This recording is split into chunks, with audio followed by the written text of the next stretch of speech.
Hari ini absen, lagi-lagi absen. Tadi juga majelis hakim pertanyakan mana ini para tergugatnya.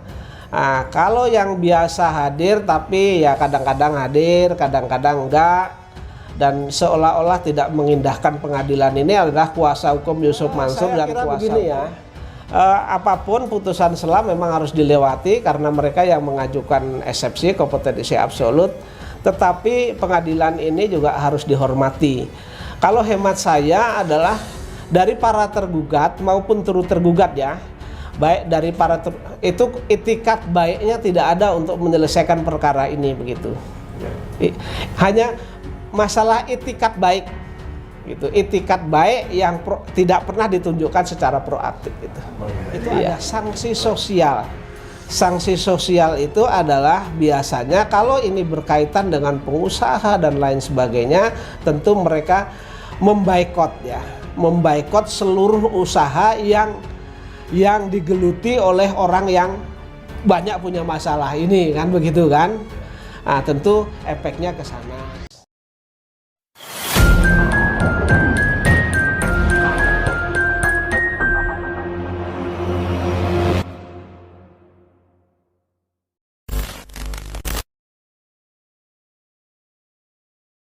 Baik, Assalamualaikum Pak Zaini Mustafa, Pak Sudaryanto, dan Pak Arif. Waalaikumsalam warahmatullahi wabarakatuh. Ya, setelah putusan selah pada tanggal 13 Juni 2024 yang menyatakan bahwa Pengadilan Negeri Kota Bogor tetap menangani perkara Bu Ilis melalui Yusuf dan kawan-kawan, diagendakan pada tanggal 20 Juni hari ini merupakan pembuktian materi pokok perkara, Pak ya? Betul. Ya. Bisa dikabarkan Pak jalannya sidang hari ini, Pak? Ya, jadi hari ini dalam persidangan hari ini sebenarnya kan persidangan ekot, alat bukti dari penggugat itu sudah diupload semua ya. Kemarin sudah kami upload, kemudian hari ini tinggal mencocokkan saja dengan yang aslinya, artinya yang diupload dicocokkan dengan aslinya kan begitu. Dalam perkara ini ya, perkara ini di mana Bu Ilis Siti Rohmah sebagai penggugat, kemudian BMT Darussalam Madani sebagai tergugat 1, kemudian Yusuf Mansur sebagai tergugat 2, dan kawan-kawan itu ya, hari ini sudah memasuki sidang pembuktian. Dan kami dalam perkara ini mengajukan 35 alat bukti, Mas. 35 alat bukti itu terdiri dari yang utama adalah perjanjian ya, perjanjian yang mana ditandatangani oleh Bu Ilis Siti Rohmah dengan BMT Darussalam sebagai tergugat 1, yang mana di sana ada perjanjian ya. Ada suatu perjanjian yang dituangkan dalam bentuk kertas walaupun dibuat di bawah tangan, dan itu diakui semua oleh kedua belah pihak begitu ya. Terus kemudian bukti transfer ya, bukti transfer uang baik yang disetor langsung oleh Bu Ilis ke BMT, kemudian BMT memberikan tanda terima begitu ya.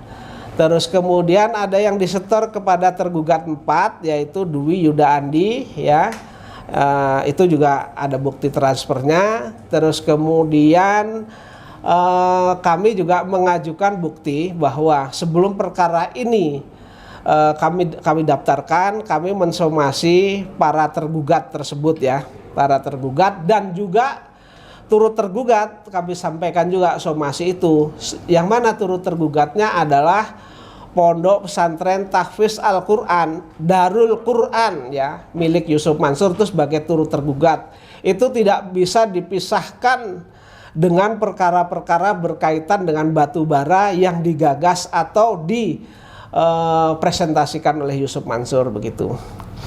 Itu. Terus kemudian kami juga menyampaikan satu alat bukti yaitu berupa foto ya, berupa foto di lokasi ya, lokasi tambang batu bara, di mana di dalam foto tersebut di sana ada pengurus tergugat 1 dan pengurus tergugat 5 dan ada tergugat 3. Nah, kalau pengurus tergugat 1 berarti pengurus BMT Darussalam Madani selaku tergugat 1. Kemudian di sini ada fotonya Adiansah sebagai tergugat 3. Nah, di mana Adiansah ini baik itu kami gugat secara pribadi, juga perseroannya PT Adi Partner Perkasa juga kami gugat. Terus kemudian ada orang kepercayaan di sini namanya Parit Harimurti, yang mana Parit Harimurti ini adalah setahu saya dan kemana-mana memang selalu mewakili, baik itu mewakili PT Adi Partner Perkasa Perseroan, kemudian mewakili Adiansah selaku direktur, dan mewakili Yusuf Mansur sebagai komisaris. Memang mereka ini yang selalu lalu lalang di kota wisata begitu, Mas. Iya. Untuk tergugat atau kuasa hukum dari Yusuf Mansur dan Yuda ini hadir atau tidak, Pak? Hari ini absen, lagi-lagi absen. Tadi juga majelis hakim pertanyakan mana ini para tergugatnya. Nah, kalau yang biasa hadir tapi ya kadang-kadang hadir, kadang-kadang enggak, dan seolah-olah tidak mengindahkan pengadilan ini adalah kuasa hukum Yusuf Mansur dan kuasa hukum Dwi Andi Yuda itu, karena mereka kadang datang kadang enggak. Tapi yang jelas kalau yang tidak pernah datang dari mulai awal persidangan adalah tergugat satu, yaitu BMT Darussalam Madani, itu tidak pernah datang dan tidak pernah menampakkan batang hidungnya. Kemudian Adiansah selaku tergugat 2 juga tidak pernah menampakkan batang hidungnya. Kemudian tergugat 5 Perseroan Terbatas PT Adi Partner Perkasa juga tidak pernah menampakkan batang hidung wakilnya. Kemudian turut tergugat Pondok Pesantren Darul Quran yang dimiliki oleh Yusuf Mansur tuh, mereka walaupun sudah dipanggil secara layak, bahkan ada yang dipanggil melalui panggilan umum koran, juga tidak pernah datang begitu. Jadi hari ini tidak ada yang datang, Mas. Tergugat ya, tergugat 1, 2, 3, 4, 5 dan turut tergugat tidak ada yang datang gitu. Tapi sidang tetap dilanjutkan karena ini perkaranya sudah lama tadi begitu. Apa yang Pak Ajani baca, Pak, dengan ketidakhadiran para tergugat ini, Pak? Apakah memang sengaja mangkir atau mungkin sikap ketidakpuasan terhadap putusan sela tersebut, Pak? Saya kira begini ya, apapun putusan sela memang harus dilewati karena mereka yang mengajukan eksepsi kompetensi absolut, tetapi pengadilan ini juga harus dihormati.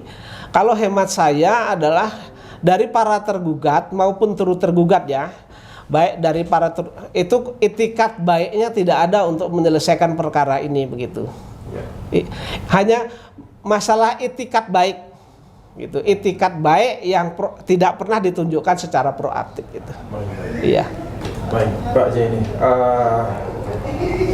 mengatakan bahwa perkara batubara ini perkara syariah dan yang berwenang mengadili adalah pengadilan agama, itu yang dijadikan alasan atau memori banding yang ditentukan oleh pengadilan tinggi, dan juga alasan tersebut yang disampaikan oleh pihak Yusuf Mansur, dan nyatanya putusan sela membuktikan bahwa alasan tersebut ini dibantahkan oleh pengadilan, Pak. Nah, dengan adanya putusan sela ini, Pak, tentunya perkara syariah, alasan perkara syariah sudah tidak bisa dijadikan alasan untuk menolak atau men-EO putusan Pak Jenny Mustafa. Artinya Pak Jenny sudah yakin dan optimis, Pak, bahwa perkara ini Pak Jenny akan memenangkan batubara ini, Pak. Kalau saya berkeyakinan kalau 99% saya akan memenangkan sampai dengan putusan akhir ya, nanti saya akan memenangkan. Kalau mereka beralasan bahwa sengketa ini dalam sengketa syariah itu bohong besar, ya bohong besar. Satu, kenapa saya katakan bohong besar ya? Satu, perusahaan PT Adi Partner Perkasa, terus kemudian BMT Darussalam dalam membuat perjanjian itu. Satu, PT Adi Partner Perkasa itu adalah perusahaan konvensional, bukan perusahaan syariah. Jadi yang mengelola, yang menjadi pokok permasalahan tambang ini itu perusahaan konvensional, perusahaan umum ya, bukan perusahaan syariah. Di mana syariahnya kan begitu. Terus kemudian perjanjian antara BMT dengan Bu Ilis Siti Rohmah yang ditandatangani itu dituangkan dalam bentuk perjanjian, itu juga tidak ada syariahnya.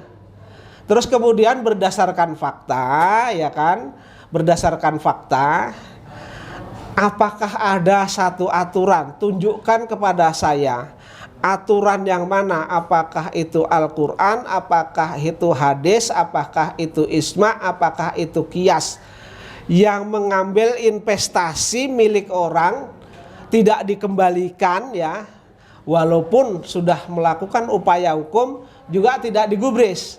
Apakah ini merupakan syariah? Menurut hemat saya ini bukan syariah, tetapi ini bisnis iblis. Karena jelas ketika